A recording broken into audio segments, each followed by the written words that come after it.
بسم اللہ الرحمن الرحیم۔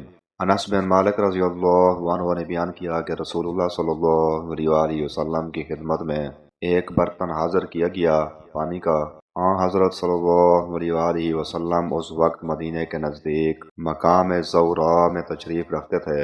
آپ نے اس برتن میں ہاتھ رکھا تو اس میں سے پانی آپ کی انگلیوں کے درمیان میں سے پھوٹنے لگا اور اسی پانی سے پوری جماعت نے وضو کیا۔ قتادہ نے کہا کہ میں نے انس رضی اللہ عنہ سے پوچھا، آپ لوگ کتنی تعداد میں تھے؟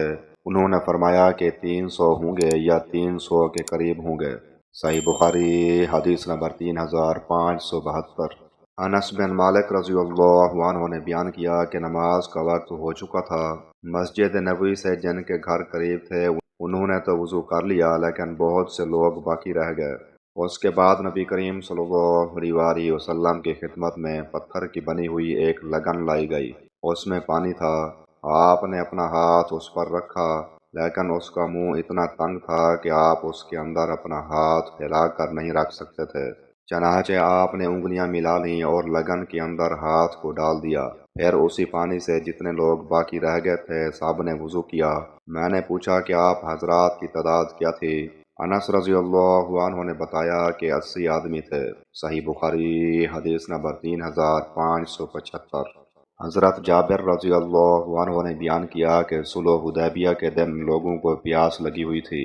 نبی کریم صلی اللہ علیہ وآلہ وسلم کے سامنے ایک چھاگل رکھا ہوا تھا۔ آپ نے اس سے وضو کیا۔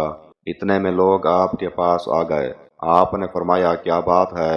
لوگوں نے کہا کہ جو پانی آپ کے سامنے ہے اس پانی کے سوا نہ تو ہمارے پاس وضو کے لیے کوئی دوسرا پانی ہے اور نہ پینے کے لیے۔